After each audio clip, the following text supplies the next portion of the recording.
bisa duluan. Ya, baik. Bismillahirrahmanirrahim. Assalamualaikum warahmatullahi wabarakatuh. Waalaikumsalam warahmatullahi wabarakatuh. Selamat sore, Ibu dan teman-teman semua. Pada kesempatan kali ini saya akan memandu jalannya presentasi dari Saudari Ayu Lestari dan juga Saudara Irfan Sukma. Untuk mempersingkat waktu, dipersilakan pada Saudari Ayu Lestari untuk memaparkan hasil inovasinya. Baik, terima kasih atas kesempatannya. Selamat sore Ibu dan teman-teman. Risma, minta tolong di-share screen. Di sini saya akan menjelaskan tentang inovasi strategi pembelajaran yang saya inovasikan dengan judul Project Based Learning berbasis tualang. Boleh di next.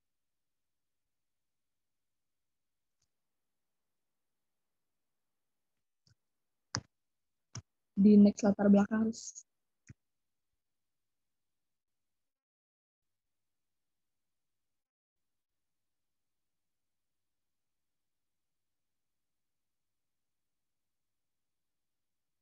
Please.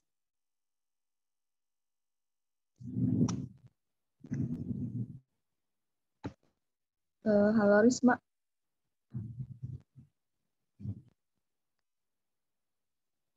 Di teman-teman udah muncul belum share screen yang latar belakang? Ada yuk. Latar belakangmu belum yuk? Oh, di Ayu. Kalau saya sih masih di halaman pertama slide-nya. Sabar sebentar. Ini agak lama. Risma ada kan? Maaf ya, Ris. Iya, nggak apa-apa. Tadi aku juga susah nyalain mikrofonnya soalnya.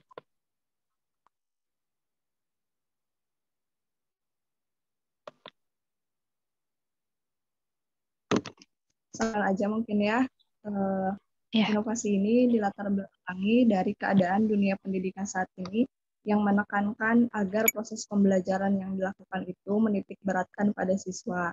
Nah, hal ini menjadi permasalahan yang juga menuntut guru untuk lebih kreatif dalam mengelola pembelajaran dengan memilih strategi yang efektif dan sesuai dengan keadaan serta kemampuan siswanya. Nah, berdasarkan pengalaman di dunia nyata, siswa dapat lebih memahami dan memaknai pembelajaran dengan cara praktik. Dalam hal ini, juga guru dapat menilai kreativitas siswa serta memberikan kebebasan berpikir untuk menjalankan sebuah proses dan menghasilkan output. Nah, menurut Depdiknas, menegaskan bahwa pembelajaran berbasis proyek ini merupakan pendekatan pembelajaran yang membutuhkan upaya pembelajaran komprehensif di mana lingkungan belajar peserta didik desain agar siswa dapat melakukan penyelidikan terhadap masalah otentik, termasuk pendalaman suatu materi dan melaksanakan tugas bermakna lainnya. Pembelajaran berbasis proyek dan diskusi yang saya namakan tualang ini merupakan pendekatan yang memusatkan pada prinsip dan konsep utama dengan tujuan untuk melibatkan peserta didik dalam memecahkan masalah, mendorong peserta didik untuk bekerja mandiri, membangun pembelajaran, dan pada akhirnya menghasilkan karya nyata. Selain itu juga tujuan utamanya adalah untuk meningkatkan partisipasi siswa dalam pembelajaran. Boleh di next.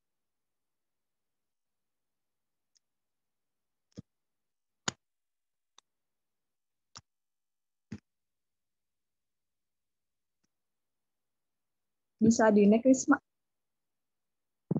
Udah yuk. Ya. Selanjutnya adalah dari pengenalan strategi pembelajaran melalui penerapan model PJBL berbasis tualang ini. Bermula dari definisi strategi pembelajaran sendiri yang merupakan gabungan dari beberapa rangkaian kegiatan, cara mengorganisasikan materi pelajaran siswa, bahan, peralatan, dan waktu yang digunakan untuk proses pembelajaran dalam mencapai tujuan kegiatan pembelajaran yang telah ditentukan. Kemudian, apa sih PJBL itu? PJBL itu adalah model ya, pembelajaran yang menggunakan proyek atau kegiatan sebagai media. Peserta didik melakukan eksplorasi, penilaian, interpretasi, sintesis, dan informasi untuk menghasilkan berbagai produk hasil belajar. Nah, penerapan model PJBL berbasis tualang ini dianggap dapat meningkatkan motivasi belajar siswa dan juga meningkatkan aktivitas siswa dalam pembelajaran. Karena dalam kata tualang ini, seluruh siswa dituntut untuk aktif berpartisipasi mengikuti pembelajaran dalam bentuk kelompok. Nah, gambaran umumnya, penerapan model pembelajaran ini, siswa dibentuk menjadi beberapa kelompok dengan pembahasan yang berbeda.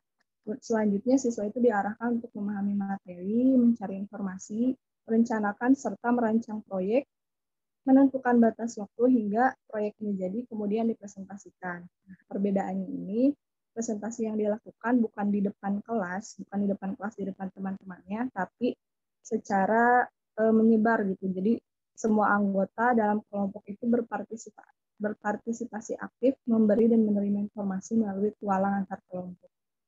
Boleh di next. Di sini ada juga langkah-langkah dalam penerapannya. Di step yang pertama itu adalah perencanaan. Perencanaan di sini guru menentukan kompetensi dasar apa saja yang bisa dilakukan dengan strategi ini, kemudian menyusun RPT-nya. Kemudian di step kedua, pembentukan kelompok. Nah, di sini saya ilustrasikan pembentukan kelompoknya itu diambil dari orang-orang yang ranking 1 sampai 5 teratas, karena dari ranking 1 sampai 5 ini dianggap memiliki prestasi belajar yang lebih dari teman-temannya. Kemudian di step ketiga, guru memberikan pengantar. Pengantar di sini guru memperkenalkan dan mensosialisasikan strategi belajar yang akan ia terapkan. Kemudian guru juga memberitahu ekspektasi apa yang diharapkan dari strategi yang diterapkannya ini. Kemudian guru juga memberikan masalah-masalah untuk siswa mencari informasi dan ditindaklanjuti dalam bentuk proyek. Kemudian di step keempat, merencanakan dan merancang proyeknya. Jadi setelah dibentuk kelompok, mereka berkumpul, berdiskusi, mereka merencanakan dan merancang proyek apa sih yang akan mereka buat. Kemudian di step kelima, menentukan jadwal, aktivitas, dan batas waktu penyelesaian proyek. Ini dilakukan agar terjadi komitmen antara siswa dan guru dan menghindari keterlambatan pengerjaan tugas. Kemudian di step keenam, monitoring oleh guru. Jadi selain daripada bertanya tentang progres, tetapi juga guru dalam monitoring ini dilakukan untuk mengetahui gitu apakah dalam suatu kelompok tersebut ada yang masih tidak paham, apakah ada yang harus diluruskan atau ada masalah apa yang harus ditindaklanjuti. Nah, ini terjadi dalam monitoring. Kemudian di step ke-7, setelah proyeknya selesai dan dipresentasikan oleh ketua kelompok kepada anggota kelompok lain yang disebar untuk bertualang. Di step ke-8, semua anggota kelompok yang disebar untuk bertualang itu sama-sama mengumpulkan informasi dari tiap kelompok yang mereka datangi. Kemudian di step ke-9 adalah refleksi tentang kekurangan apa yang ada dalam proses pembelajaran ini, apa yang harus diperbaiki, dan sebagainya. Kemudian di step terakhir adalah evaluasi untuk mengukur pemahaman siswa setelah dilakukannya proses pembelajaran. Boleh di next. Nah, ini adalah gambaran umum yang saya buat dari strategi ini. Pada tabel pertama, setelah melalui tahap perencanaan, maka kan dilakukan pembentukan kelompok ya. Di sini saya ilustrasikan siswa dalam sebuah kelas itu dibentuk menjadi 5 kelompok, yaitu kelompok A, B, C, dan E, yang berisikan 5 orang per kelompoknya. Kemudian mereka dibagi pembahasan, dan tentu mereka merencanakan proyek yang berbeda.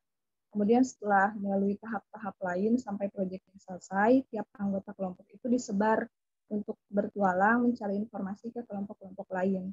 Nah, contoh di sini, di tabel yang paling bawah, contohnya itu yang menjadi tuan rumahnya adalah kelompok A. Ketua dari kelompok A ini menjelaskan bahasan dan proyek yang dihasilkan, kemudian anggota lain, yaitu kelompok B, C, dan E, itu mencatat informasi yang mereka dapat dari si ketua kelompok A ini gitu. Nah, begitupun dengan kelompok lainnya. Kemudian setelah itu siswa kembali ke kelompok dengan membawa catatan dari informasi yang mereka dapatkan, kemudian menyatukan catatan tersebut dan saling menyampaikan satu sama lain. gitu. Boleh di next.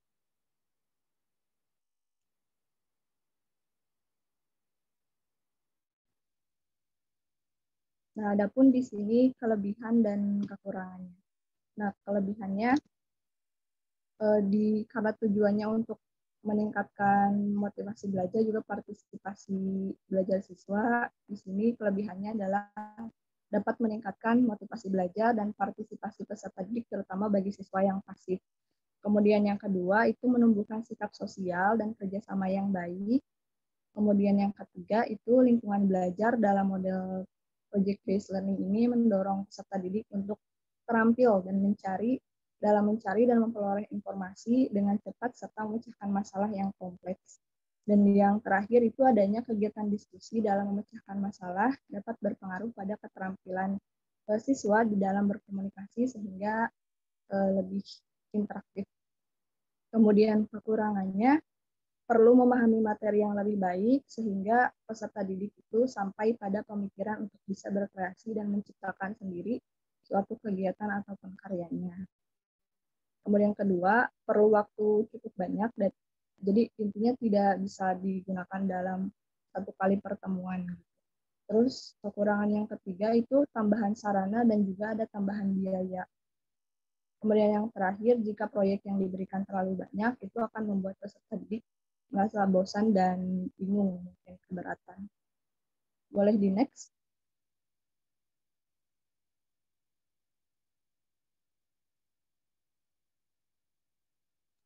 Nah, di sini project based learning berbasis tualang ini merupakan pembelajaran yang menuntut peserta didik untuk meningkatkan kreativitas agar dapat memahami dan mendapatkan jalan keluar, lalu diimplementasikan pada suatu hasil karya.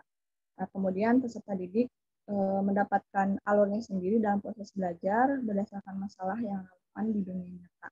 Kemudian dibantu dengan adanya kegiatan tualang ini, diharapkan dapat meningkatkan partisipasi yang lebih baik dari peserta didik dalam pembelajaran. Nah, strategi ini dianggap relevan dan efektif digunakan untuk mencapai keberhasilan pembelajaran.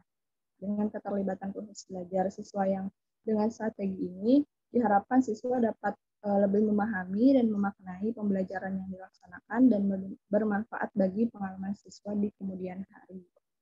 Boleh di next.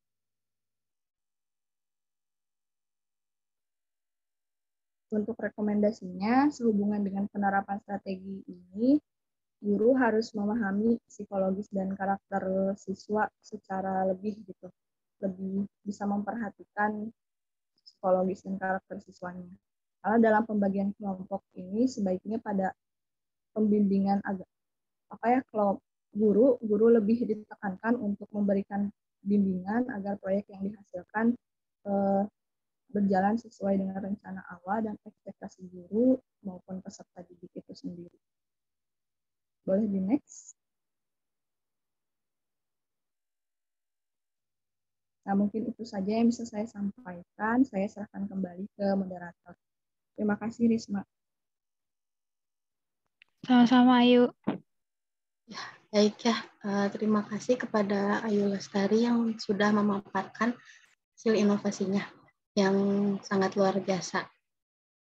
Mungkin boleh di sini kita buka sesi diskusi ya. Boleh yang mungkin ada pertanyaan untuk raise hand.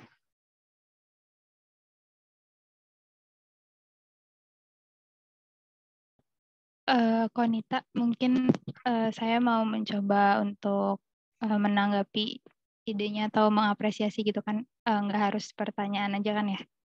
Boleh. Iya, menarik sekali ya yang Ayu inovasikan gitu. Mohon maaf sebelumnya saya belum bisa on cam karena laptopnya masih agak sedikit lemot.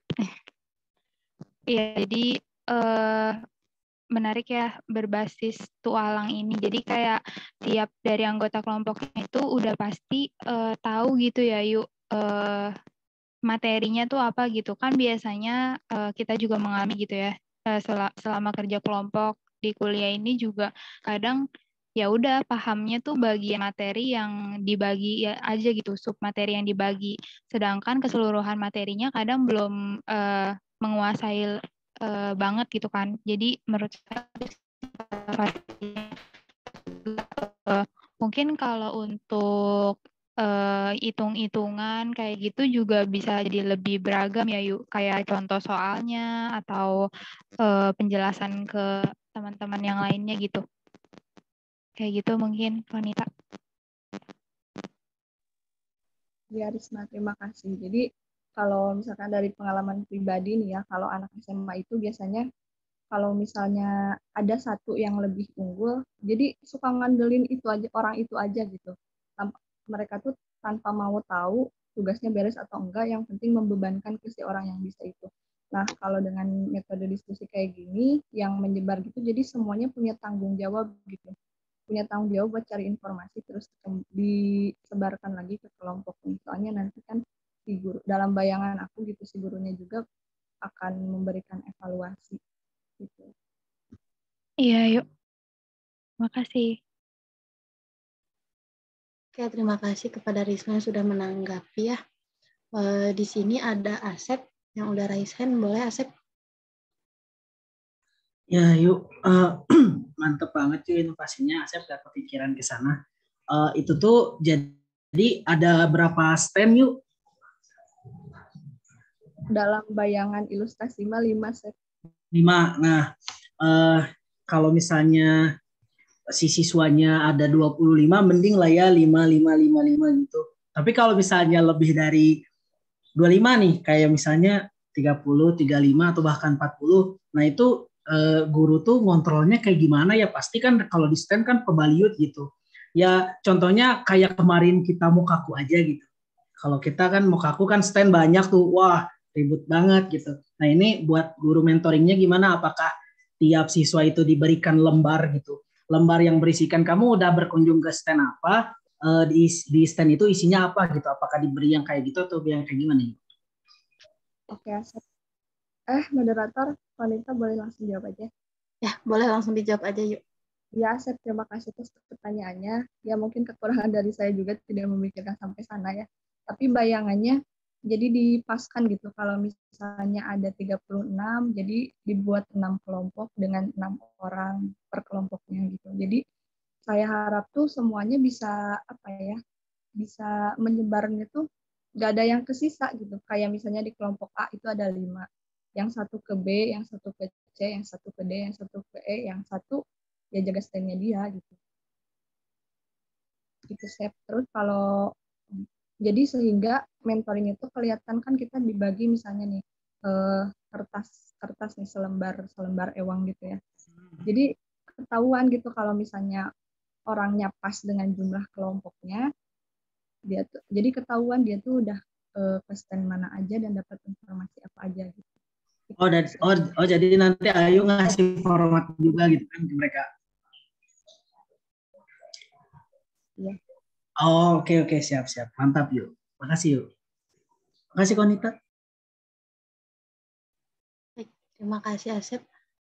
Mungkin ada yang ingin bertanya lagi atau dicukupkan saja. Boleh dia. Terima kasih. Sebelumnya izin off cam kamera gitu ya, karena ini lagi di luar. Izin bertanya kepada Ayu. Ingin bertanya bagaimana gitu kalau misalkan untuk menghandle karakter siswanya yang pendiam dalam strategi ini. Ya mungkin itu pertanyaannya. Terima kasih. Ya, makasih dia. Pertanyaannya boleh langsung dijawab sama Ayu. Iya, dia makasih atas pertanyaannya ya.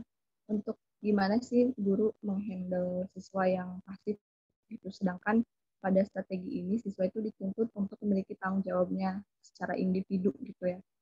Mungkin dari kan tadi pada langkah-langkahnya itu ada monitoring ya. Nah, dari situ selain monitoring progres, jadi guru juga bertanya ke anak-anaknya gitu, ke siswa per kelompoknya. Terus siswa juga dituntut untuk konsultasi. Jadi kayak misalnya, Bu, si ini orangnya pendiam gitu. Jadi kita harus bagaimana ya? Jadi gurunya itu lebih memberikan bimbingan yang lebih gitu ke orang itu. Jadi sikap membimbing gurunya itu lebih ditekankan lagi ke siswa yang lebih aktif gitu. Atau tidak terlalu menuntut banyak, kayak kamu dalam bertualang ke kelompok ini kamu harus mendapatkan seluruhnya gitu. Tapi kita dengan semampu yang kamu bisa, tapi kamu serius gitu. Jadi kita mendorong dengan memikirkan psikologisnya dia juga gitu. Tidak menuntut banyak, tapi dia juga tidak sampai lupa dengan tanggung jawabnya, dan dia juga tidak terlalu santai gitu dalam proses pembelajarannya. Itu dia terjawab nggak? Ya, bagaimana dia? Baik, yuk terjawab. Kalau begitu berarti gurunya harus lebih ekstra gitu ya. Baik kalau begitu. Terima kasih jawabannya. Sudah cukup, Bu Konita. Mungkin dicukupkan ya untuk diskusi atau pertanyaan kali ini. Nah, izinkan saya untuk menyampaikan kesimpulan. Jadi, Project Based Learning berbasis tualang ini merupakan pembelajaran yang menuntut peserta didik untuk meningkatkan kreativitas agar dapat memahami dan mendapatkan jalan keluar, lalu diimplementasikan pada suatu hasil karya. Nah, rekomendasi dari Ayu untuk materinya itu ada akuntansi, koperasi, ilmu ekonomi, bank sentral, uang atau sistem pembayaran. Mungkin cukup sekian ya untuk presentasi dari Saudari Ayu. Saya serahkan dulu kepada Ibu.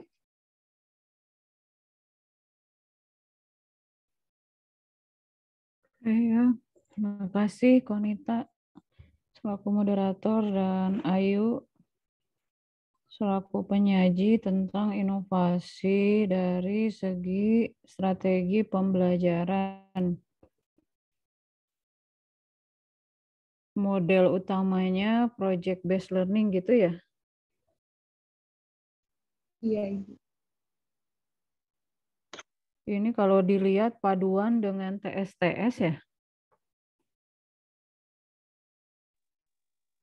Saya kurang tahu di TSTS. TSTS, to stay, to stray.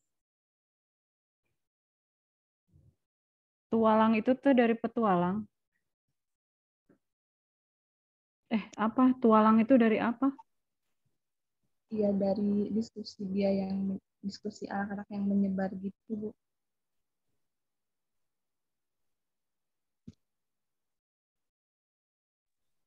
Ketika dibentuk kelompok dengan bahasan yang berbeda gitu, terus dipersiapkan satu kelompok di kelompok tersebut yang lebih memahami, kemudian sisanya itu bertualang ke kelompok lain untuk mencari informasi yang berbeda gitu. Iya, berarti paduan dengan to stay, to stray. Cuma kalau di to stay, to stray, tinggal dua bertamu, itu anggota kelompoknya 4. Ya. Yang 2 tinggal dalam kelompoknya untuk memberikan informasi tentang hasil diskusinya atau hasil proyeknya terhadap tamu yang datang. Yang 2 orang lagi bertamu ke seluruh kelompok. Ya. Jadi yang 2 orang lagi bertamu ke kelompoknya Farid, ya. Nanti bergeser lagi ke kelompok yang lainnya.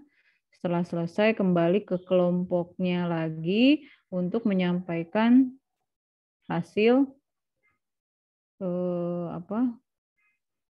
untuk menyampaikan apa yang dia dapat dari kelompok yang dia kunjungi, seperti itu.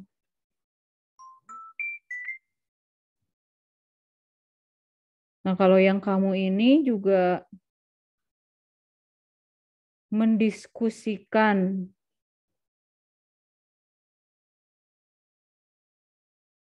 setelah menyelesaikan tahapan proyek di kelompoknya, yang tinggal di dalam kelompoknya itu berapa orang? 1. Iya, Bu, 1. Yang dianggap dia tuh lebih tahu gitu, Bu. Kan ngambil bentukan kelompoknya itu dari ranking 1 sampai 5. Nah, yang ranking 1, 2, 3, 4, 5 itu stay di tempatnya gitu, Bu. Ketua kelompoknya yang ranking 1 sampai ranking 5 gitu.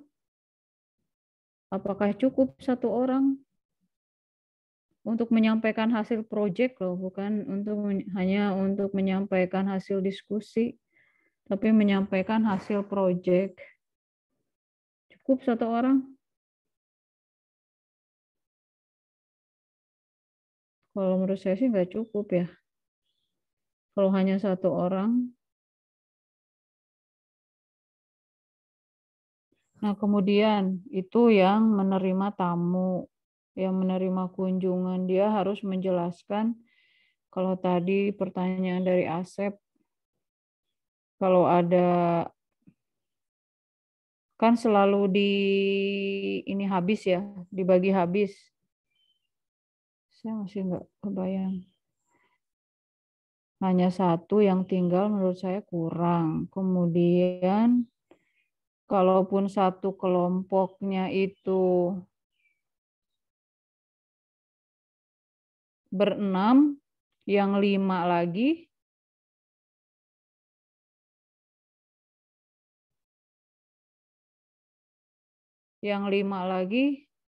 menerima, mencari informasi hasil kelompok lain gitu. Iya, Bu, bayangan saya gitu.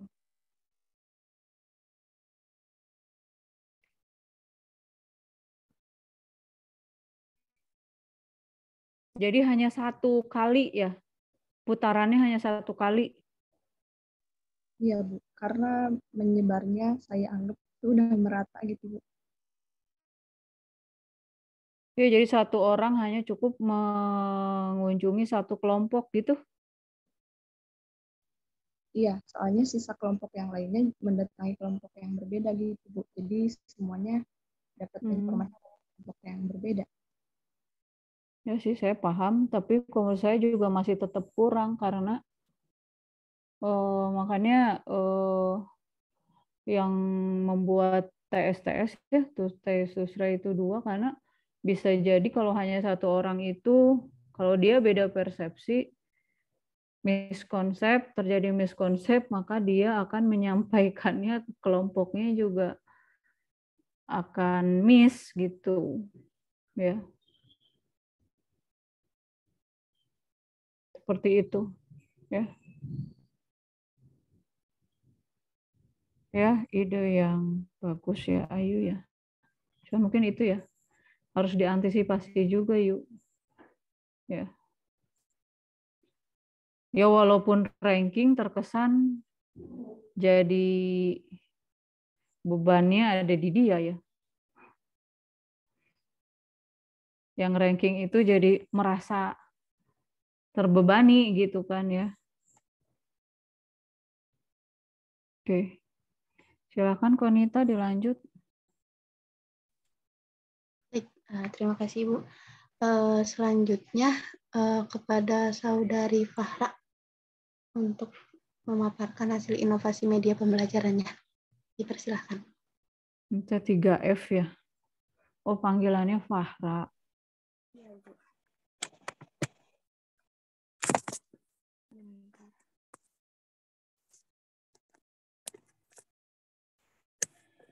Kalau sudah terlihat, udah ya. Udah. Assalamualaikum warahmatullahi wabarakatuh. Baik, saya Fahrani Fahira Farabi akan mempresentasikan inovasi dalam media pembelajaran. Di sini saya membuat komik ekonomi digital interaktif.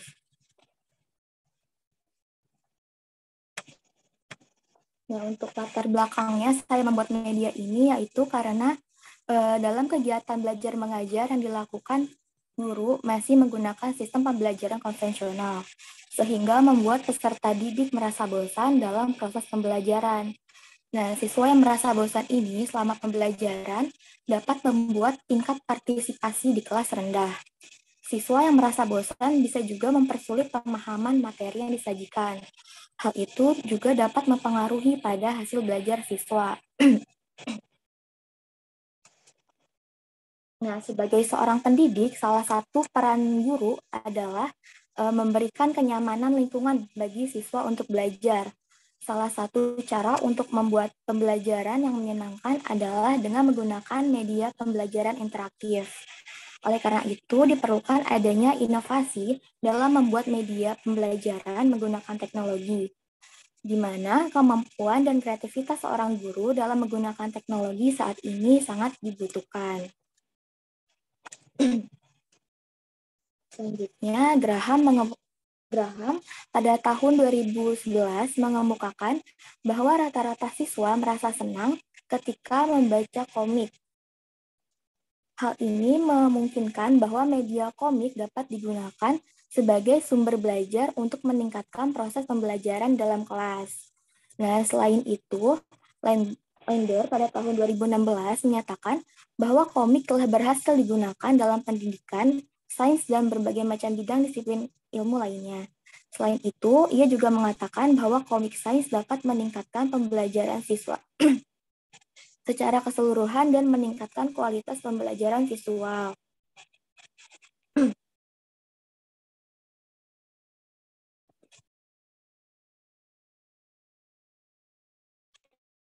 Nah, selanjutnya ada komik digital. Nah, komik merupakan salah satu media visual yang tersusun atas gambar berupa kartun. Menurut Ternova, pada tahun 2013, menjelaskan bahwa kartun adalah karya seni dua dimensi yang biasanya tidak realistis atau hanya sebagian realistis. Nah, komik ini bisa dibedakan menjadi dua, yaitu komik komersial dan komik pendidikan. Nah, kalau komik komersial ini merupakan komik yang sering ditemui di pasaran karena bersifat personal. Pada komik ini menyediakan humor yang kasar dengan menggunakan bahasa percakapan dan bahasa sehari-hari. Pada isi komik mempunyai gambaran umum tentang kesederhanaan jiwa dan moral. Pada komik ini lebih menunjukkan kesukaan pada seorang pahlawan, sedangkan pada komik pendidikan ini menyampaikan isi yang bersifat informatif. Nah, komik pendidikan banyak diterbitkan oleh industri dinas kesehatan dan lembaga-lembaga non-profit. Selanjutnya, pengembangan komik ekonomi ini mengacu pada model pengembangan model 4P, yang terdiri dari yang pertama, tahap pendefinisian. Nah, pada tahap ini diharuskan menganalisa kebutuhan-kebutuhan yang diperlukan sebelum merancang media pembelajaran berbentuk komik, seperti analisis konsep, analisis tugas, analisis tujuan pembelajaran. Yang kedua itu ada tahap pendesainan. Nah, pada tahap ini dilakukan untuk merancang media pembelajaran berbentuk komik ekonomi. Langkah-langkah perancangan tersebut adalah penyusunan media dan desain awal media. Yang ketiga itu ada tahap pengembangan. Nah, pada tahap ini meminta masukan ahli media dan guru ekonomi mencoba dan memberi masukan terhadap media komik yang dikembangkan. Nah, tujuan dari tahap pengembangan ini untuk memvalidkan media pembelajaran komik. Yang keempat itu ada tahap penyebaran. Tahap ini bertujuan untuk melakukan penyebaran produk yang telah dikembangkan pada skala yang lebih luas. Penyebaran produk dapat dilakukan pada kelas atau sekolah yang berbeda. Selanjutnya ada komik digital interaktif. Dalam inovasi media pembelajaran komik ekonomi digital interaktif ini, panel komik tersebut dipindahkan ke dalam PowerPoint. Nah, dalam komik digital yang dibuat oleh guru ini merupakan komik digital interaktif sehingga dapat mengakses kegiatan-kegiatan pembelajaran berbasis teknologi seperti kegiatan games dan menonton video ataupun menambahkan link yang mendukung kegiatan pembelajaran. Nah, menurut Hofstetter menjelaskan bahwa pemanfaatan komputer untuk membuat serta menggabungkan teks, grafik, audio, dan gambar bergerak seperti video atau animasi dengan menggabungkan link dan tool yang memungkinkan pemakai untuk melakukan navigasi serta berinteraksi. Nah, dengan adanya komik digital interaktif ini dapat dijadikan salah satu solusi untuk menambah variasi media dalam pembelajaran, sehingga dapat mengubah pembelajaran konvensional menjadi pembelajaran yang lebih menyenangkan. Nah, selanjutnya ada kelebihan dan kekurangan. Nah, untuk kelebihannya, yang pertama memiliki potensi untuk membangkitkan motivasi siswa. Yang kedua, teks atau narasi yang disajikan dalam komik adalah narasi singkat yang cocok untuk siswa yang tidak memiliki ketertarikan membaca narasi yang panjang. Ketiga, penggunaan bahasa verbal dan nonverbal mampu mempercepat pemahaman isi bacaan oleh pembaca, sehingga pembaca akan terfokus pada alur cerita. Keempat, ekspresi yang divisualisasikan membuat pembaca terlibat secara emosional, sehingga menyebabkan pembaca ingin terus membaca hingga selesai. Nah, sedangkan kekurangan dalam media ini yang pertama, penyederhanaan teks atau narasi pada dalam percakapan dapat menimbulkan ambiguitas atau kesalahpahaman. Yang kedua, pengembangan media komik yang salah dalam penyederhanaan teks atau narasi dapat membuat siswa menjadi bingung dan salah paham. Yang ketiga, tidak semua orang bisa belajar efektif dengan gaya visual. Yang keempat, membuat siswa menjadi malas membaca apabila tidak terdapat gambar atau hanya teks panjang saja. Yang terakhir, membutuhkan kemampuan untuk mendesain dan memerlukan kreativitas yang tinggi dalam pembuatan komik serta memerlukan waktu yang cukup lama ketika membuat komik. Selanjutnya, kesimpulan dan rekomendasi. Penggunaan komik ekonomi digital interaktif sebagai media pembelajaran merupakan bentuk pemanfaatan teknologi informasi dan komunikasi guna kepentingan pembelajaran. Komik ekonomi digital diharapkan mampu menciptakan suasana belajar yang lebih menyenangkan, sehingga mampu meningkatkan minat siswa dalam proses pembelajaran, dan tujuan akhir untuk meningkatkan hasil belajar siswa dapat tercapai. Nah, untuk rekomendasi, media pembelajaran komik ekonomi digital interaktif dapat dipakai pada jenjang pendidikan tingkat rendah sampai pendidikan tingkat atas. Hanya saja untuk konten di dalam komik perlu adanya penyesuaian. Misalnya dari segi bahasanya, segi visual, dan cerita di dalam komik dapat lebih disesuaikan dengan tingkat pendidikan siswa. Nah, untuk prototipenya terpisah, belum saya satukan sebentar ya.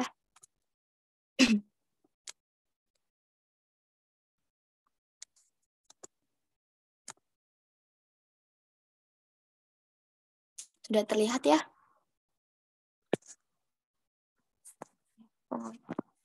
Sudah, Farah. Sudah, Farah. Nah, untuk prototipe yang saya buat seperti ini. Nah, untuk covernya ini berisi keterangan materi yang akan dibahas dan untuk kelas berapa dan juga ada penulisnya. Kemudian ketika siswa klik mulai akan diarahkan menuju halaman utama. Nah, di halaman utama ini ada menu pengantar, belajar, dan evaluasi. Nah, untuk pengantar berisi kompetensi dasar dan ada indikator pencapaian. Selain itu juga ada gambaran singkat mengenai materi yang akan dipelajari atau bisa juga diganti dengan peta konsep. Nah, selanjutnya pada menu belajar, di menu ini berisi komik seperti ini. Mohon maaf, komik yang saya buat ini singkat saja karena hanya untuk contoh. Nah, di menu ini juga tersedia aktivitas siswa.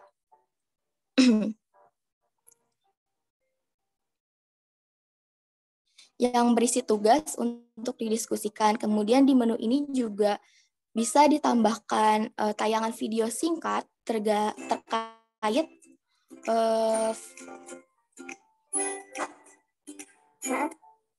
terkait materi pembelajaran. Nah, setelah materi pembelajaran selesai, siswa diarahkan menuju menu evaluasi.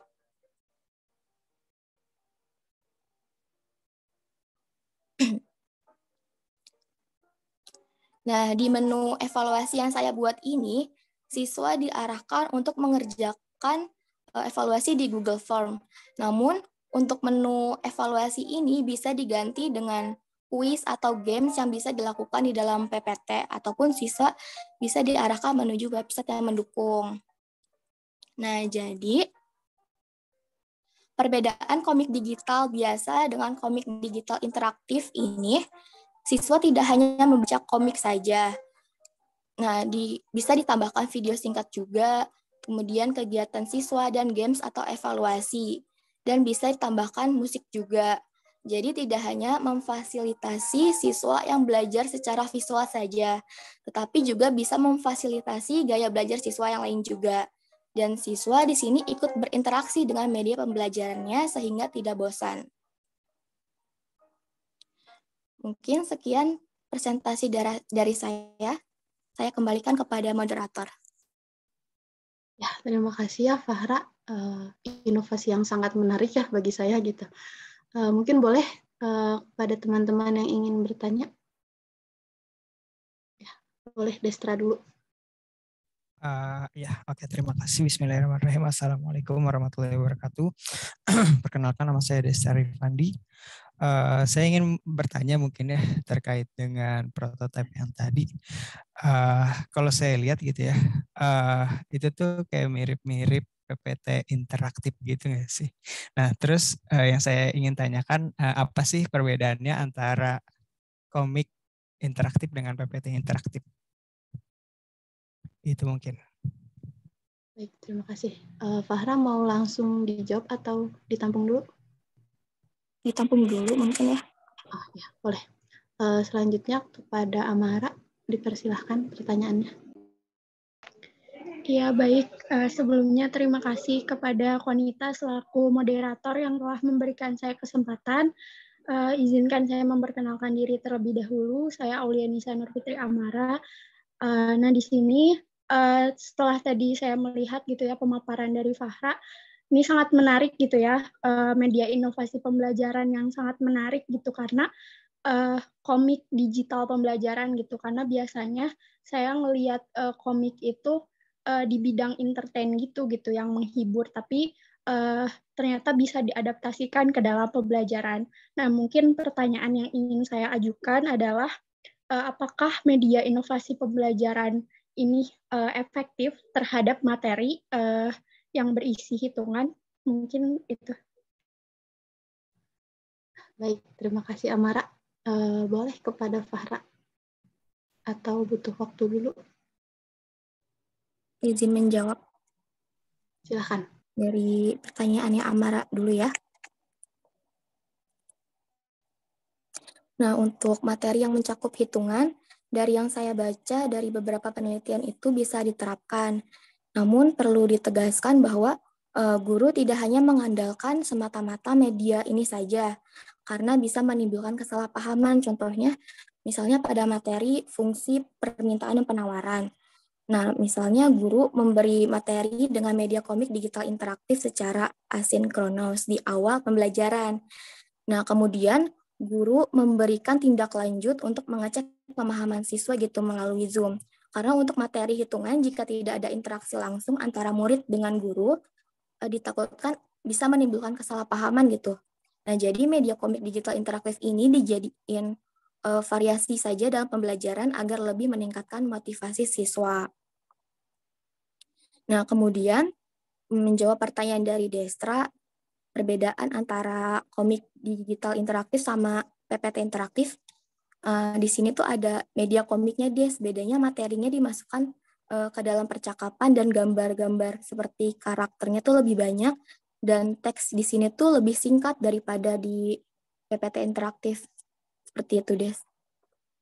Mungkin seperti itu saja yang dapat saya sampaikan. Baik, gimana Amara?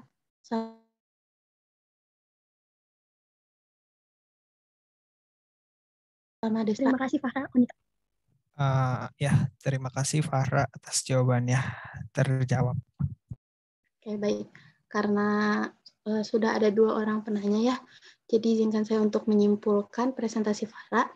Jadi penggunaan komik ekonomi digital interaktif ini sebagai media pembelajaran merupakan bentuk pemanfaatan teknologi informasi dan komunikasi guna kepentingan pembelajaran.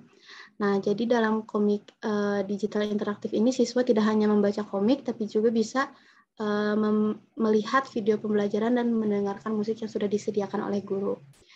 Ya, mungkin saya serahkan kepada Ibu Leni.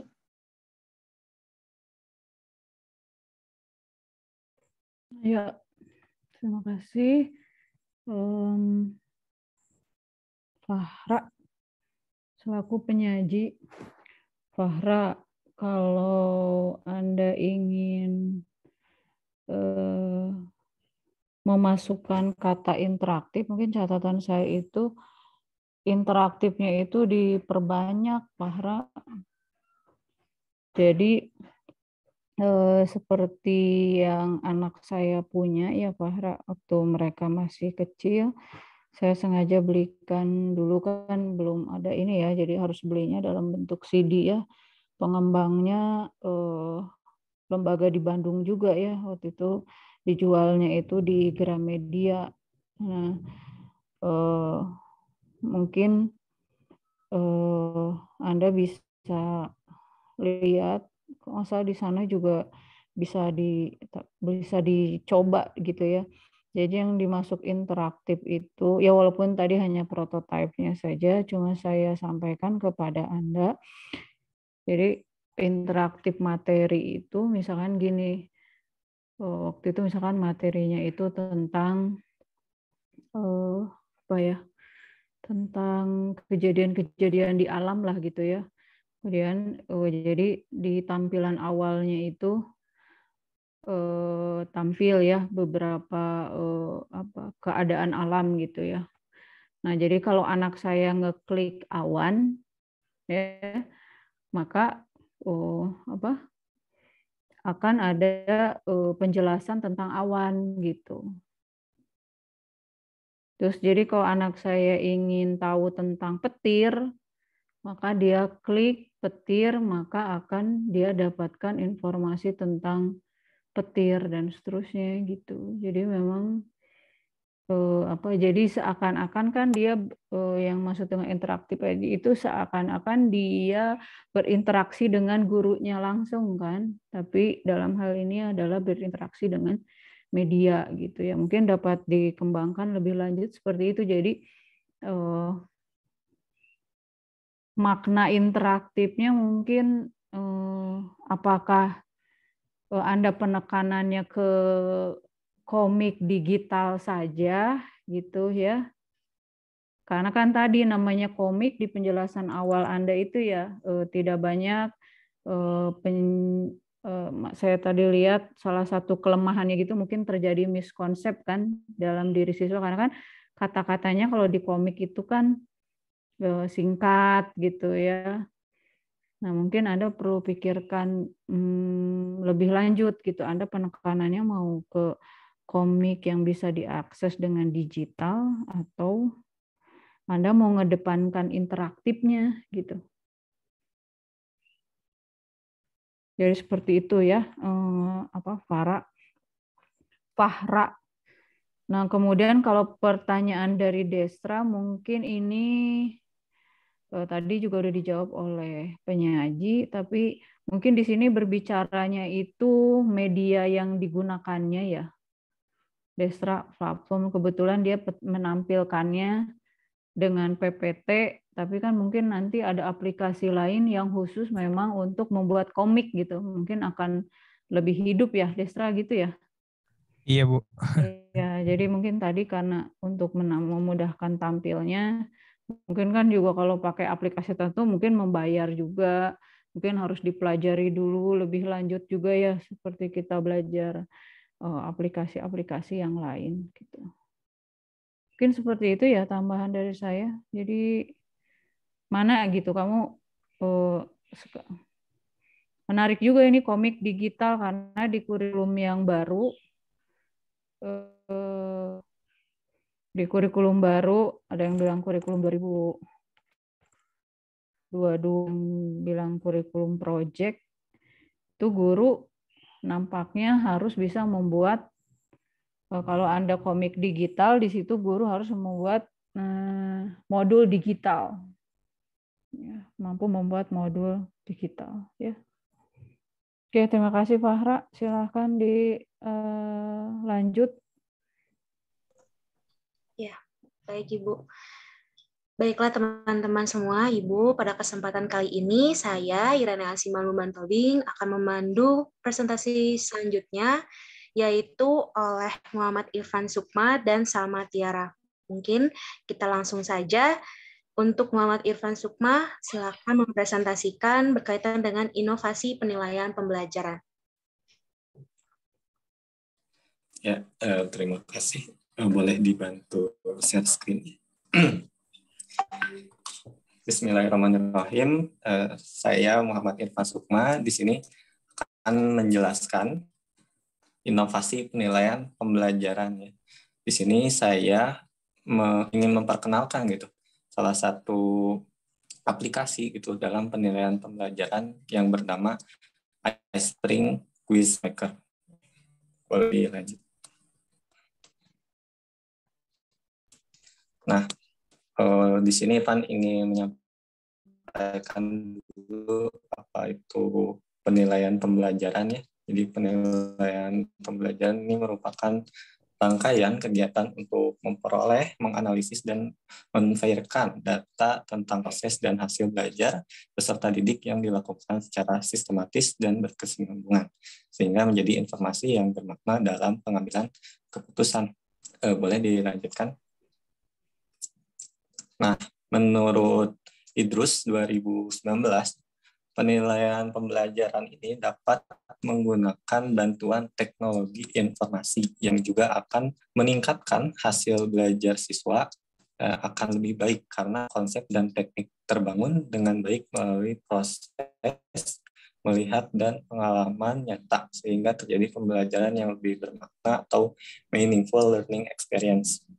Nah, dalam penggunaan teknologi ini ya berupa aplikasi yang akan Irfan sampaikan itu iSpring Quizmaker. Boleh dilanjut. Lanjut. Nah, apa itu iSpring Quizmaker? Jadi iSpring Quizmaker ini adalah aplikasi yang mampu memudahkan guru dalam kegiatan penilaian dan evaluasi pembelajaran. Aplikasi ini dapat membuat kuis dengan mudah dengan kumpulan pertanyaan yang dapat digunakan untuk pembelajaran, memeriksa kemampuan kognitif dan latihan keterampilan peserta didik. Nah, iSpring Quizmaker ini yang bernama iSpring Solution gitu ya, yang menyediakan aplikasinya. Nah, untuk aplikasinya seperti apa? Boleh di next. Nah, ini untuk tampilan awalnya. Jadi untuk penggunaan aplikasi ini, pertama kita harus ke websitenya dulu ya, ke iSpring Solution dan mendownload aplikasinya di sana. Nah, setelah di-download aplikasinya, kita bisa menginstal di PC atau komputer kita masing-masing. Dan ketika kita sudah mengklik aplikasinya, nah nanti tampilan utamanya akan seperti ini gitu ya. Di mana keunggulannya salah satunya ini memiliki 14 template pertanyaan. Boleh di next. Nah, 14 template-nya itu apa saja ya? Di sini kita bisa membuat pertanyaan multiple choice, terus multiple response, true or false, lalu short answer, lalu numeric, sequence, matching, fill in the blank, dan masih banyak lagi ya. Boleh di next dulu ya, nanti ada penjelasannya juga. Nah, ini nih contohnya. Untuk multiple response, nah, jadi siswa bisa memilih gitu ya, mana jawaban yang benar. Lalu juga untuk hotspot, nah ini misalnya kita membuat pertanyaan gitu ya, berupa gambar gitu. Nah, nanti di gambar ini diberi pertanyaan gitu ya, gambar mana yang misalnya di sini ya, contohnya ada gambar negara gitu, negara mana, Hungaria di sebelah mana. Nah, nanti bisa diklik gitu ya oleh peserta didik. Lalu di sini ada bisa mengurutkan juga ya, sequence, lalu juga multiple choice, matching, menjodohkan, dan juga drag and drop. Lanjut. Nah, ini masih sama ya. ada drug reward, lalu juga di sini kita ada Likert scale atau skala Likert ya. Kita bisa menanyakan gitu ya kepada peserta didik gitu. Kira-kira sejauh mana nih tingkatannya gitu kan. Biasanya kalau skala Likert kan bisa ada yang mudah, sedang, sulit kan, seperti itu gitu ya contoh-contoh.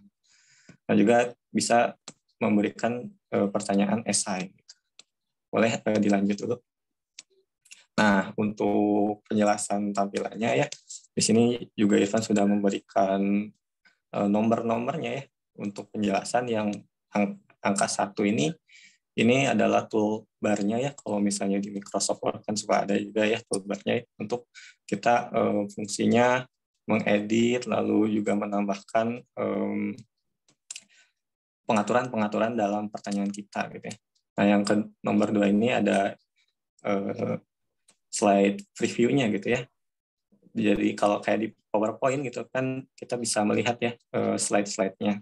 Nah karena memang di aplikasi ini bentuknya seperti slide PowerPoint ya untuk membuat pertanyaannya. Nah, lalu di sini ada kolom pertanyaannya.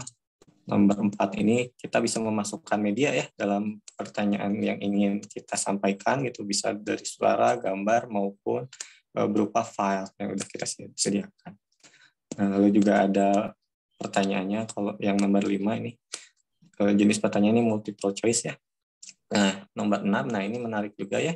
Jadi aplikasi ini menyediakan fitur adanya feedback dan branching ya. Jadi fitur ini kita bisa simpan feedbacknya gitu ya. Misalnya contohnya sudah dijawab nih, pilihannya C gitu. Nah nanti di aplikasi ini ketika sudah dipilih oleh siswa bakal ketahuan gitu, bisa langsung ketahuan misalnya benar atau salah. Nah ada feedbacknya bisa disampaikan misalnya jawabannya bagus benar gitu, dan juga feedbacknya nanti mungkin bisa jawaban misalnya ketika siswa menjawab salah, nah nanti bisa ada correction-nya gitu ya, jawabannya benar seperti apa. Nah nomor 7 ini slide option ya. Nah boleh next.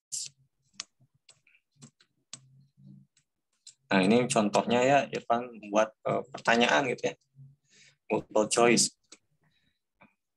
Nah, di sini Irfan memberikan feedback gitu ya. Kalau misalnya benar gitu ya, si siswanya tuh menjawab B misalnya. Nah, nanti akan muncul tuh jawabannya, feedbacknya, selamat, jawaban kamu benar gitu ya. Kalau misalnya salah, ya jawaban kamu kurang tepat. Nah, fungsinya feedback ini ya untuk menghindari ini juga ya, persepsi dari siswa gitu, supaya langsung bisa mengevaluasi gitu, oh saya tuh salah gitu, oh saya tuh betul gitu, seperti itu. Nah terus juga ada itunya ya, skornya tadi misalnya kalau benar di pertanyaan ini skornya 10 gitu, terus kalau salah jawaban skornya 0. Boleh lanjut. Nah memberikan umpan balik ya. Nah jadi umpan baliknya yang tadi sudah Irfan menjelaskan juga gitu. Nah bisa itu kayak apresiasi itu ya, bisa juga untuk menjelaskan gitu jawaban yang betulnya seperti apa gitu. Misalnya kalau pertanyaannya numerik ya atau matematika, ya bisa diberi tahu gitu jawaban yang benar dengan matematikanya seperti apa, karena memang aplikasi ini mendukung gitu ya fitur-fitur untuk simbol-simbol matematika gitu. Boleh lanjut.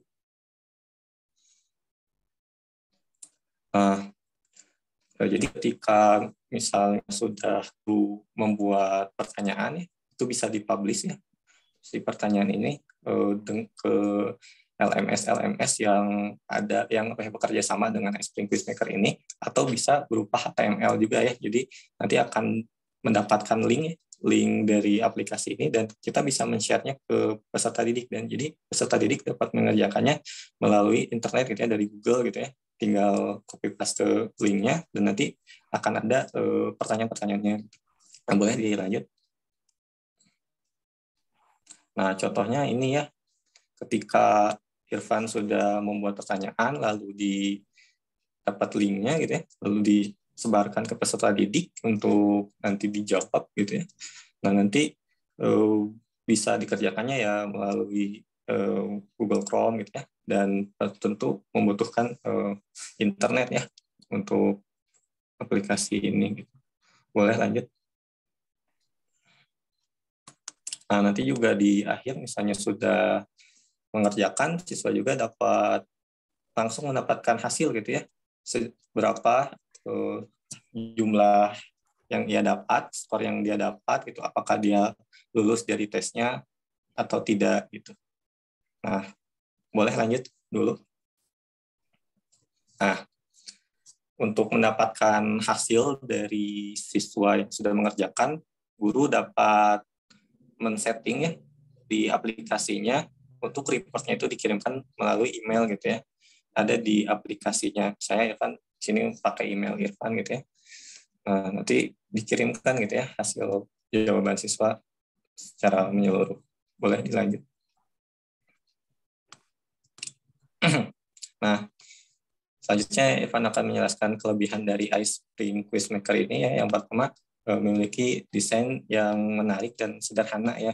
Karena kan penggunaannya mirip ya seperti PowerPoint, dan kita bisa mendesain juga tuh template-nya, misalnya ingin background-nya seperti apa gitu. Kita bisa mendesain sendiri gitu ya. Lalu memiliki 14 template pertanyaan yang tadi sudah Irfan jelaskan. Lalu terdapat kolom umpan balik dari jawabannya, di mana ini sangat berfungsi gitu ya untuk mendorong peningkatan upaya motivasi dari peserta didik dan mengurangi perbedaan antara capaian saat ini dan tujuan yang ingin dicapai gitu. Jadi ketika siswa tahu gitu salah, dia langsung tahu jawabannya seperti apa. Lalu memberikan informasi tentang strategi alternatif juga untuk memahami materi gitu dengan adanya umpan balik ini. Nah, lalu dapat menambahkan pertanyaan yang menggunakan rumus hitungan ya, kayak tadi contohnya sudah Irfan perlihatkan gitu. Lalu memberikan laporan secara menyeluruh hasil jawaban peserta didik yang bisa kita terima melalui email. Lanjut, kekurangannya. Nah, namun terdapat kekurangannya. Yang pertama, akses penuh dari aplikasi ini berbayar gitu. Irfan sudah mendapatkan informasinya dari webnya itu. Untuk aksesnya itu harus membayar sebesar 5 juta rupiah per tahun gitu, untuk full akses gitu ya dari aplikasi ini. Irfan penggunaannya juga ini trial ya, cuma dikasih waktu 30 hari aja kalau misalnya download gratis. Nah, lanjut, bentar, satu lagi ya, yang kedua memerlukan spesifikasi komputer yang cukup ya, karena bagi guru mah ini aplikasi, tapi bagi siswa mah nanti mengerjakannya memang di internet gitu ya, bisa di Google bebas gitu, bisa di HP atau PC, tapi bagi gurunya harus punya PC yang mumpuni gitu ya. Nah, lanjut. Nah, rekomendasinya seperti apa? Sebenarnya iSpring Quiz Maker ini cocok ya untuk peserta didik di jenjang SMP, SMA maupun SMK gitu. Terutama mata pelajar yang membutuhkan hitungan, matematika gitu ya. Dan aplikasi ini juga memfasilitasi berbagai macam template, jadi tidak bosan gitu untuk siswa SMA atau SMK gitu. Ya, iSpring ini juga memiliki keistimewaan ya, adanya kolom feedback ya yang membantu siswa memahami jawaban soal. Kan SMA dan SMK itu sudah terbentuk ya, terstruktur gitu pemikirannya, dan untuk lebih memahami ketika ia salah, untuk menjawab dia bisa melihat dari feedback yang ada ya, seperti itu. Lanjut. Nah, sekian saja presentasi dari Irfan mengenai iSpring Quiz Maker ini. Terima kasih. Iya, terima kasih untuk penyaji Irfan gitu ya. Baiklah, menarik ya apa yang disampaikan oleh Irfan mengenai iSpring Quiz Maker. Ada yang kita buka saja diskusi kita pada sore hari ini, yaitu ada Farik, Ada lagi? Oke, mungkin dari kita dengarkan dulu pertanyaan atau tanggapan dari Farid. Dipersilakan. Baik, Iren, terima kasih. Bang Irfan. Ya, Bang. Ini komentar gitu ya. Jadi silahkan gitu ya kalau misalnya pengen ditanggapi mangga gitu ya. Izin Bang ya. Tadi saya perhatikan menarik ya gitu ice spring peacemaker gitu ya, sampai saya coba telusuri lah gitu ya di Google, memang ada gitu ya. Memang di situ tadi kan Bang Irfan jelasin di awal berbasis web gitu, tapi ternyata saya lihat based on application juga gitu ada gitu. Terus saya perhatikan ternyata ada 2 kekurangan yang kayaknya Bang Irfan lupa Bang masukin di kekurangan tadi. Yang pertama, setelah saya coba gitu ya, kekurangannya itu tidak ada bahasa Indonesia Bang. Jadi yang ada itu English, Italiano, Espanyol, gitu, Chinese gitu dan segala macam. Pokoknya gak ada bahasa Indonesia gitu. Dan kalau misalkan guru Indonesia gitu kan pengen pakai itu ya paling yang bisa berbahasa Indonesia gitu kan. Terus kedua nih Bang, kekurangannya kayaknya Bang Irfan lupa nih sampaikan. Berbayar Bang. Mungkin memang tadi saya coba gitu, ada yang free trialnya cuma 1 bulan, 30 hari. Tapi kalau yang pengen setahun gitu ya, premium, itu harganya 570 pound sterling gitu. Kalau dikurskan ke Indonesia, kurskan ke rupiah gitu ya, itu setara 10 juta sebulannya gitu. Tapi kalau misalkan saya bandingkan itu ke kayak apa Quizizz gitu, Quizizz 1 tahunnya itu cuma $24 gitu. Kalau misalkan dikurskan gitu ya ke Indonesia paling sekitar 300.000 lebih lah sedikit. Paling seperti itu Bang, tanggapan itu kayaknya kekurangannya gitu Bang dari aplikasi ini. Mohon izin Bang. Terima kasih. Saya kembalikan ke Iren Bang. Oke, boleh langsung saja Irfan jika ada yang mau menanggapi. Ya Bang. Terima kasih Bang untuk masukannya. Iya betul ya, untuk bahasanya sendiri memang di aplikasinya mah menggunakan bahasa Inggris gitu ya. Dan kalau misalnya Indonesia belum ada ya memang di aplikasinya. Tapi kita ketika buat soalnya ya bisa aja gitu ya, kita bikin sendiri itu mah bebas. Ya mungkin itu kekurangan juga ya. Dan terus untuk yang tadi terkait berbayar, sebenarnya Irfan sudah menyampaikan ya. Namun kalau misalnya Irfan langsung ke ice spring solution-nya itu, harganya itu di 5 juta aja Bang per tahun gitu ya. Nah, itu sih Bang. Ya Bang, siap. Oke, terima kasih untuk Farid. Baiklah, boleh untuk satu partisipan lagi untuk menanyakan atau menanggapi hasil inovasi yang telah dibuat oleh Irfan.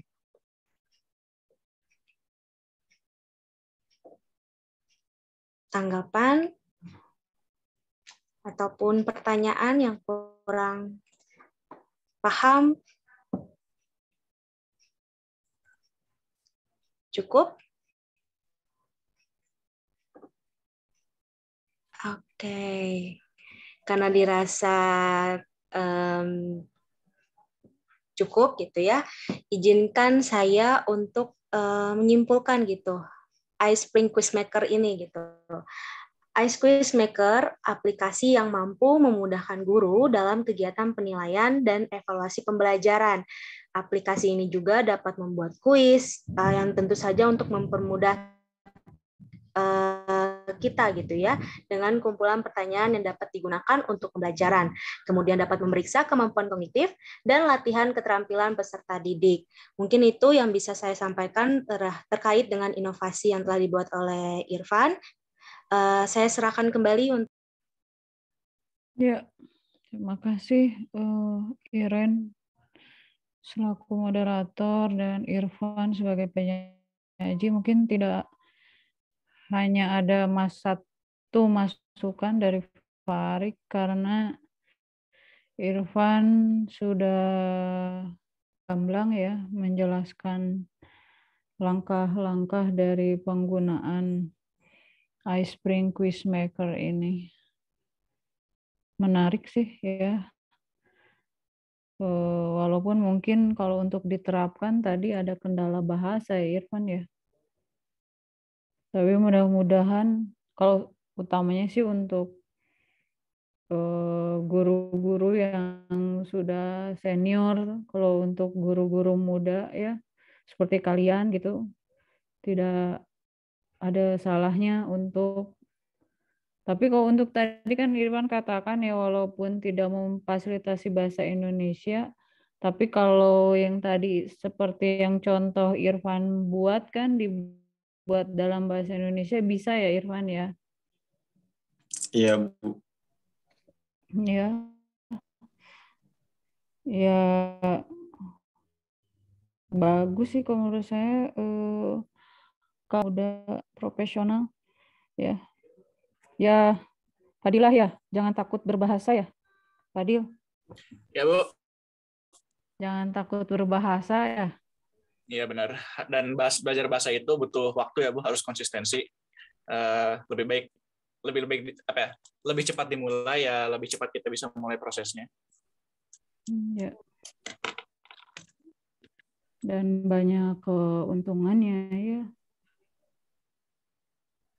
Apalagi Anda yang mau lanjut studi ya, kalau mau beasiswa kan harus menguasai bahasa ya.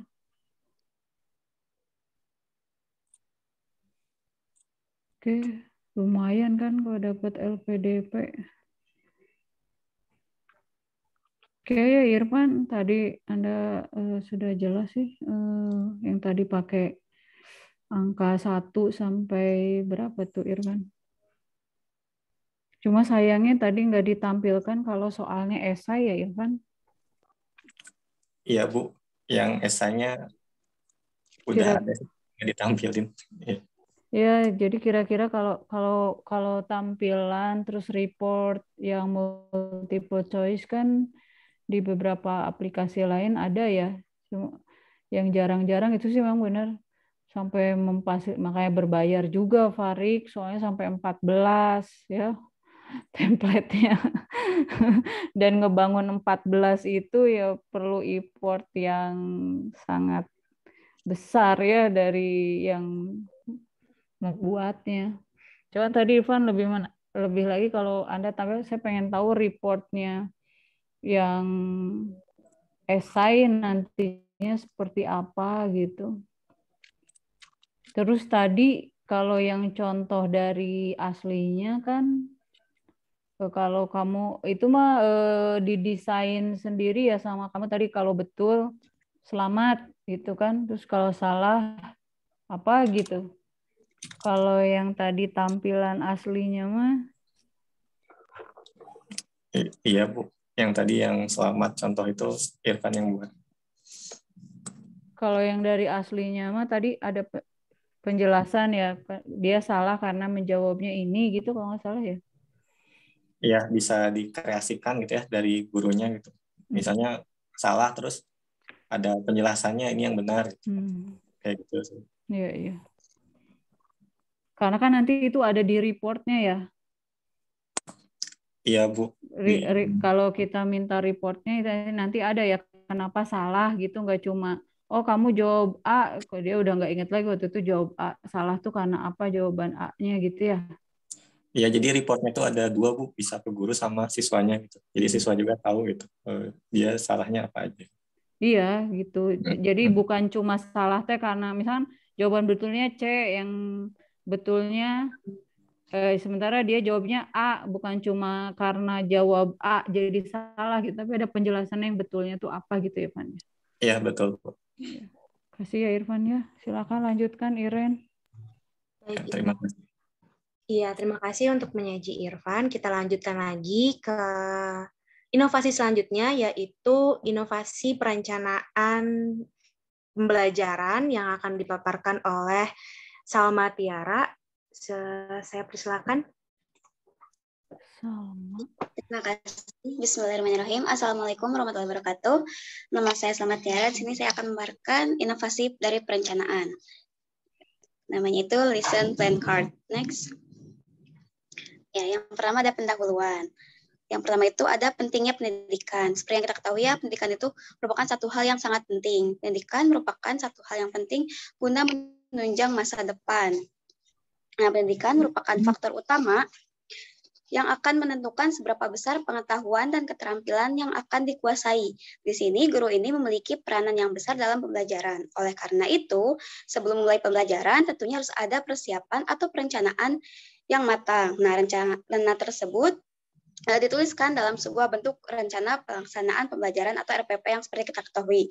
Nah, RPP ini berfungsi sebagai acuan bagi guru untuk melaksanakan kegiatan pembelajaran menjadi lebih terarah, jalan efektif, dan efisien agar semua kompetensinya tercapai.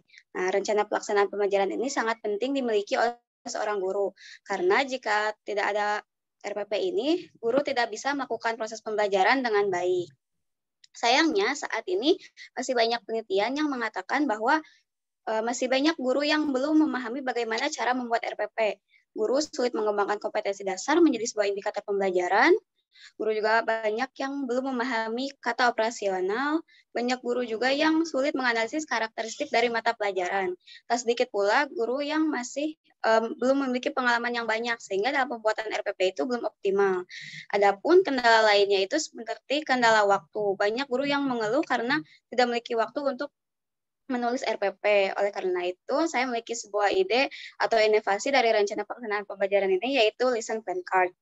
Selanjutnya, lanjut lagi.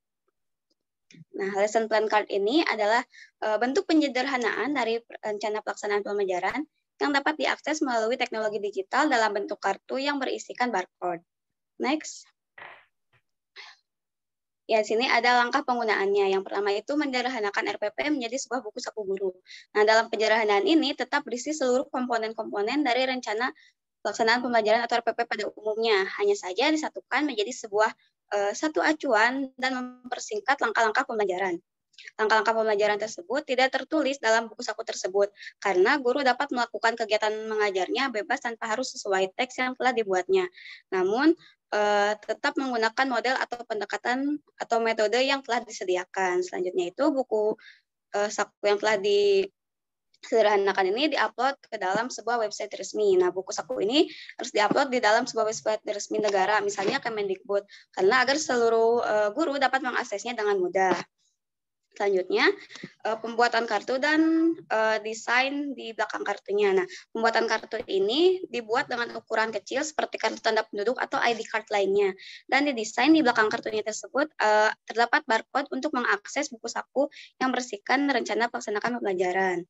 Nah, setelah itu, guru dapat men-scan barcode yang sudah tersedia. Guru yang kesulitan membuat rencana pelaksanaan pembelajaran atau RPP dapat men-scan barcode yang tersedia kapan saja dan di mana saja saat dibutuhkan, termasuk guru yang tidak menyiapkan RPP sekalipun dapat mengaksesnya saat pembelajaran akan berlangsung gitu. Seperti apa pembelajaran hari ini atau memilih metode atau model apa yang akan digunakan pada hari ini, misalkan kayak gitu. Selanjutnya, setelah di-scan akan langsung tersambung pada website yang sudah berisikan RPP tersebut. Nah, guru dapat dengan mudah tersambung pada websitenya tanpa perlu menggunakan aplikasi tambahan. Hanya dengan menggunakan fitur kamera pada handphonenya, guru dapat dengan mudah terhubung pada website yang berisikan buku saku tersebut. Selanjutnya, ada beberapa kelebihan dari Lesson Plan Card ini. Yang pertama itu mudah diakses dan mudah dibawa kemana-mana. Dengan adanya Lesson Plan Card ini, guru tidak lagi perlu membawa dokumen atau RPP. Guru hanya membawa kartu tersebut dan dapat melihatnya kapan dan di mana saja. Setelah itu, guru dapat membantu guru dapat menyusun RPP, serta membuat guru menjadi lebih kreatif dalam proses pembelajaran, karena langkah-langkahnya itu kan dibebasin. Gitu. Jadi banyak bisa kreatif. Selanjutnya, ya, yang guru tidak harus terus-menerus membuat RPP yang berbeda, karena kan telah disediakan gitu. Lalu ada website yang digunakan dipastikan aman karena websitenya tersendiri dibuat oleh pemerintah. Lalu ada bisa digunakan untuk mengecek absensi guru. Website ini juga bisa kapan saja diupdate. Selanjutnya, ada kekurangannya. Nah, kekurangannya ini yang pertama, guru yang mengajar di daerah 3T atau yang tidak memiliki akses internet akan kesulitan dalam mengaksesnya. Selanjutnya, guru yang sudah lanjut usia akan kesulitan dalam mengaksesnya karena kesulitan menggunakan handphone. Selanjutnya, karena ini ada sebelah barcode, maka bisa saja rusak gitu. Yang terakhir, karena ini merupakan inovasi baru, perlu waktu untuk menyesuaikannya. Selanjutnya, nah ini adalah desain atau gambaran kasar dari kartunya tersebut. Ini ada di bagian depannya. Di sini tuh ada foto, ada nama dari kartunya, ada nama guru dan satuan pendidikannya. Selanjutnya, ini adalah desain belakang dari kartunya tersebut. Nah, ini tuh ada nama sekolah, alamat sekolah, dan nomor telepon. Nah, di sini tuh barcode yang akan digunakan untuk men-scan yang akan tersambung pada sebuah website. Selanjutnya, ini misalkan contoh dari websitenya. Maaf sebelumnya karena saya tidak bisa mendesain, jadi seadanya. Nah, jadi di sini tuh misalkan kita diklik metode, nanti di sana tuh ada metode apa aja, terus model ada model apa aja, dan disertai juga langkah-langkah menggunakan model tersebut. Selanjutnya, ya ini ada tingkatannya gitu. Misalkan kita guru SD, kita memilihnya pada kategori SD, SMP, atau SMA. Ya, selanjutnya. Ini ada rekomendasi dan saran. Karena ini bisa saja setiap orang kan pasti punya inovasi lagi atau sebuah ide gitu. Jadi setiap guru pun bisa mengakses di sini atau menuliskan bila memiliki media atau model baru atau sebuah ide baru seperti itu. Ya, cukup sekian presentasi dari saya. Terima kasih. Iya, terima kasih untuk Salma Tiara. Menarik ya, lesson plan card gitu ya. Ada barcode-nya. Mungkin langsung saja ke diskusi kita pada hari ini. Ada yang mau ditanyakan? Atau ada yang mau menanggapi? Ya, ada dua ya. Boleh mungkin dari Konita dulu. Dipersilakan. Terima kasih Iren. Terima kasih juga sama sudah memaparkan inovasinya gitu ya dari strateginya. Nah, aku tuh mau nanya gitu kan di situ tuh ada di website-nya itu ada kotak rekomendasi atau saran gitu. Nah, apakah kalau ketika guru itu memiliki ide itu bisa langsung ngisi di situnya gitu, terus masuk ke website yang bisa diakses oleh seluruh guru di Indonesia atau hanya pada gurunya sendiri gitu? Terima kasih. Oke, terima kasih Konita. Bagaimana Salma, mau langsung dijawab atau ditampung dulu? Mungkin ditampung dulu aja sekalian sama yang Asep. Oke, boleh. Mungkin Asep dipersilakan. Ya, makasih kesempatannya, Iren. Mantap, Ama. Ini saya mau nanya buat, kan di situ tuh ada barcode ya. Nah, orang-orang tuh kan bisa ngakses gitunya. Kalau misalnya yang bukan guru itu, apakah bisa mengaksesnya atau harus guru gitu yang aksesnya? Apa kayak gitu? Oke, terima kasih Asep atas pertanyaannya. Bagaimana untuk Salma? Apakah sudah siap untuk memberi tanggapannya? Ya, mungkin buat pertanyaan dari Konita dulu gitu ya. Kalau ditanya bakalan bisa langsung dipakai atau enggaknya itu pasti enggak gitu ya.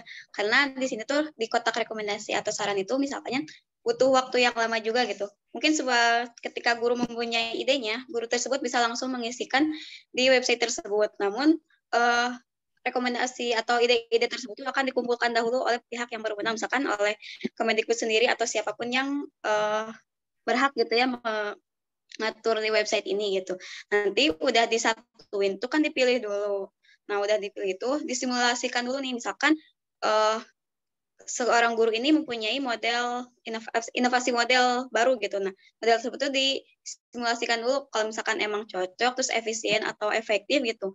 Baru bisa di-update websitenya gitu. Baru masuk ke website tadi yang ada modelnya tersebut ada langkahnya apa aja, baru bisa digunain gitu. Terus kalau buat yang Asep itu kan memang ya barcode bisa digunakan oleh siapa aja.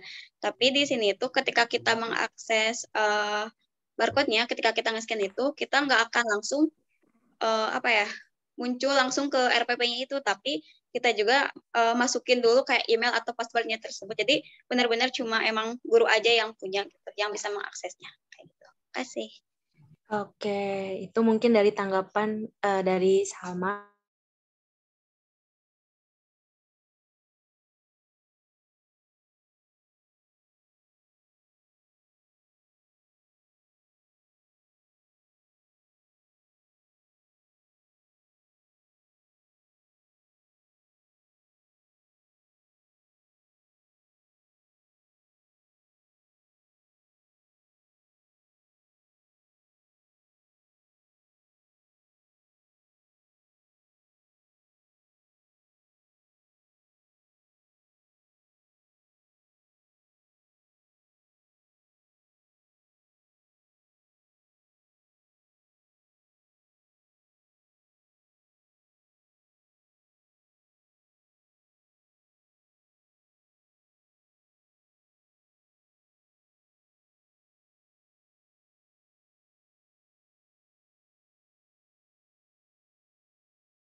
lesson plan card.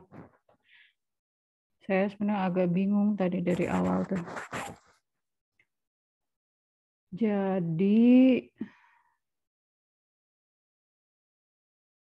kebaruan dari inovasi kamu itu pada hal mengakses RPP-nya ya, bukan kepada isi dari RPP-nya gitu ya? Ya, Ibu, cara mengaksesnya. Kemudian kalau format RPP-nya sendiri mengikuti apa? Itu masih sama kayak yang biasanya, Ibu. Cuma kan kalau misalnya RPP yang biasa kita buat itu tiap mata pelajaran atau tiap hari itu beda gitu ya, Bu, ya, tiap KD-nya. Tapi ini mah disatuin, misalkan model apa aja itu di list dulu. Misalkan ada model 1, 2, 3, 4, 5. Nah, tiap modelnya itu disatuin gitu. Jadi misalkan hari ini guru itu mau pakai model apa itu langsung gitu. Nggak harus ditulis dulu. Tambah bingung saya. Kan kalau materi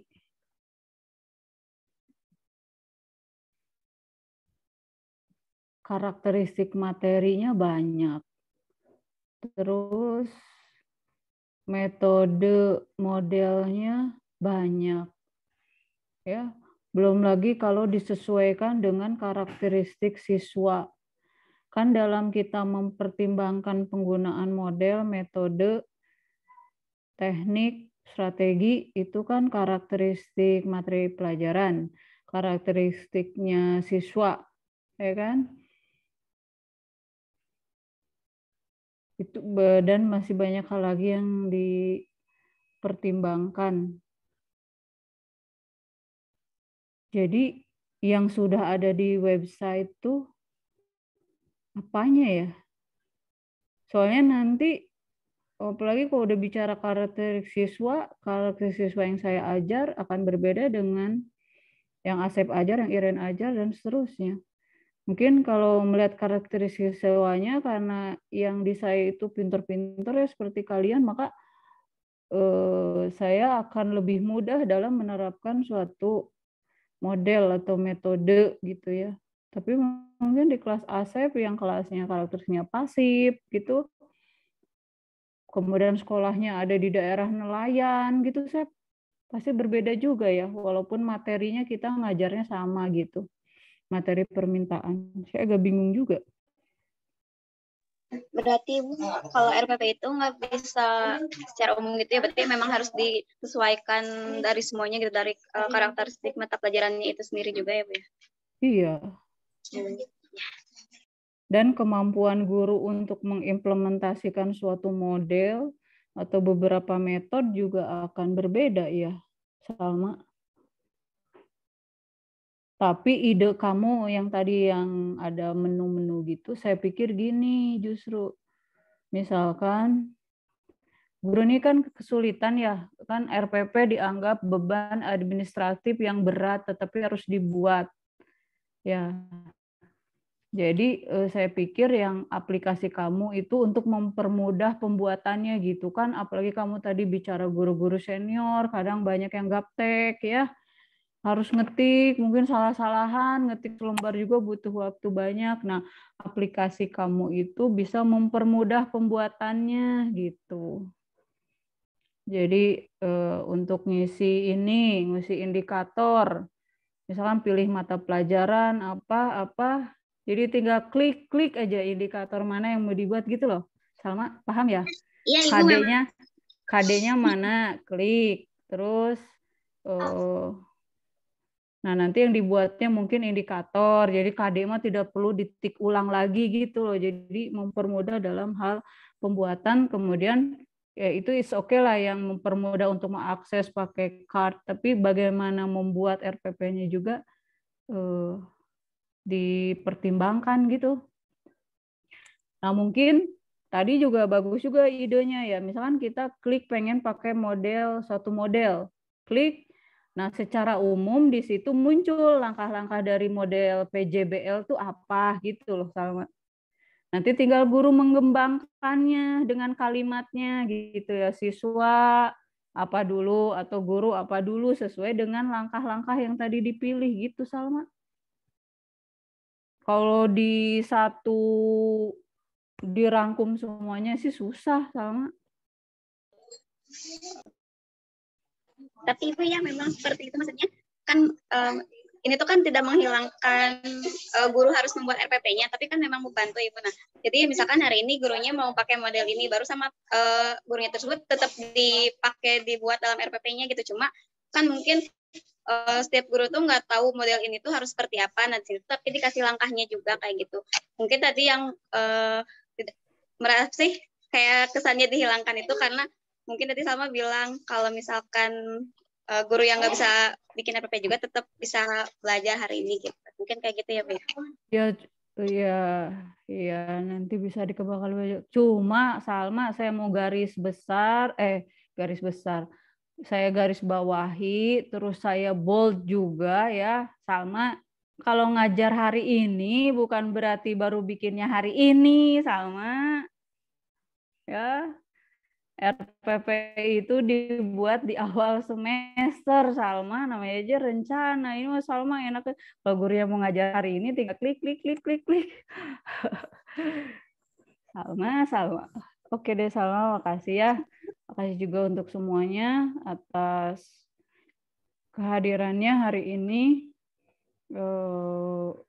Selamat menunggu berbuka puasa, sehat-sehat terus. Kemudian ketemu lagi setelah libur hari raya ya, tanggal 9 ya, baru masuk lagi minggu depan puasa terakhir atau mungkin lebaran ya, ada juga yang lebaran. Oke.